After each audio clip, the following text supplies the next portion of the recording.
एक सुंदर गांव में एक बुद्धिमान नारी रहती थी। उसका नाम था लीला। वह गांव की सभी समस्याओं का समाधान निकालती थी और लोगों की मदद करती थी। गांव के लोग उसे बहुत सम्मान देते थे। एक दिन गांव में एक प्रसिद्ध ऋषि आए। उनका नाम था आनंद। ऋषि ने गांव में शांति और प्रसन्नता देखकर लीला की प्रशंसा की। उन्होंने कहा, हे लीला, तुमने इस गांव को बहुत खुशहाल बनाया है। तुम्हारी बुद्धि और करुणा से लोग बहुत लाभान्वित हुए हैं। लीला ने विनम्रता से कहा, महात्मा, यह मेरा कोई विशेष गुण नहीं है। मैंने भी जीवन में बहुत संघर्ष किया है। मैंने देखा है कि दुख और सुख जीवन का हिस्सा है। हमें इन दोनों का सामना करने की शक्ति होनी चाहिए। ऋषि ने कहा, तुम्हारी बात सही है लीला। जीवन में उतार चढ़ाव आते रहते हैं। महत्वपूर्ण यह है कि हम इन परिस्थितियों से कैसे निपटते हैं। हमें धैर्य और शांति बनाए रखनी चाहिए। लीला ने पूछा, महात्मा, आप जीवन में क्या सीखे हैं? ऋषि ने मुस्कुराते हुए कहा, मैंने सीखा है कि क्रोध और लोभ मन को अंधा बना देते हैं। हमें इनसे दूर रहना चाहिए। हमें दूसरों की मदद करनी चाहिए और हमेशा सत्य का मार्ग अपनाना चाहिए। लीला ने कहा, महात्मा, आपकी बातें बहुत सार्थक हैं। मैं इन बातों को हमेशा याद रखूंगी। ऋषि ने कहा, लीला, याद रखो, ज्ञान केवल किताबों में नहीं मिलता है।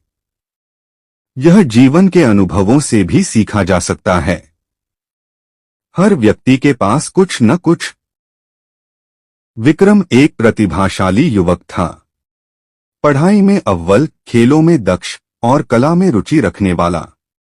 लेकिन जीवन ने उसके साथ एक ऐसा खेल खेला कि वह धीरे धीरे खुद को ही भूलने लगा।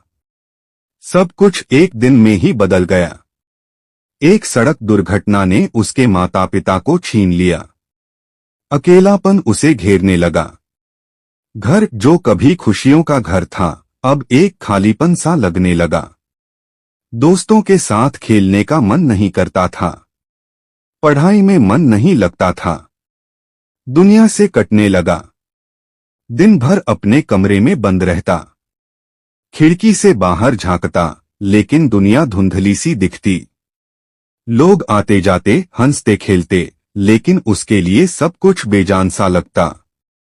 खाने पीने में भी रुचि नहीं रही। शरीर दुर्बल होता जा रहा था। एक दिन उसके पड़ोसी ने उसे देखा।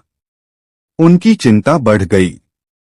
उन्होंने समझाया, विक्रम, इस तरह से जीवन व्यर्थ नहीं जाएगा। तुम्हारे माता पिता भी यही चाहते होंगे कि तुम खुश रहो। विक्रम ने सिर झुका लिया। उसे पता था कि वह गलत कर रहा है, लेकिन खुद को संभाल नहीं पा रहा था। पड़ोसी ने उसे एक पुस्तकालय में ले गए। वहां किताबों की दुनिया ने उसे एक नया रास्ता दिखाया। उसने साहित्य पढ़ना शुरू किया। कवियों की रचनाओं ने उसके मन को छुआ। लेखकों के विचारों ने उसे सोचने पर मजबूर किया। धीरे धीरे उसे जीवन का एक नया अर्थ दिखने लगा। उसने महसूस किया कि वह अकेला नहीं है। दुनिया में भी ऐसे लोग हैं जिन्होंने दुख झेले हैं, लेकिन उन्होंने जीवन से हार नहीं मानी। उन्होंने अपने दुखों को अपनी ताकत बनाया। उसने खुद को साहित्य की दुनिया में खो दिया। लिखना शुरू किया। अपने दुखों को शब्दों में ढालने लगा। धीरे धीरे उसके अंदर एक नई ऊर्जा का संचार हुआ। उसने सोचा, मेरे माता पिता चाहते होंगे कि मैं कुछ करूं। मैं अपने जीवन को सार्थक बनाऊं। उसने एक साहित्यिक संस्था बनाई। युवाओं को लेखन के लिए प्रोत्साहित किया। उनकी प्रतिभा को निखारा। धीरे धीरे वह फिर से उसी विक्रम बन गया जो कभी हुआ करता था। खुश, संतुष्ट और जीवन से जुड़ा हुआ। उसने महसूस किया कि दुख ने उसे तोड़ा नहीं, बल्कि मजबूत बनाया। एक युवक सबको धोखा देने लगा, पत्नी समझाती है। एक कहानी जो हर किसी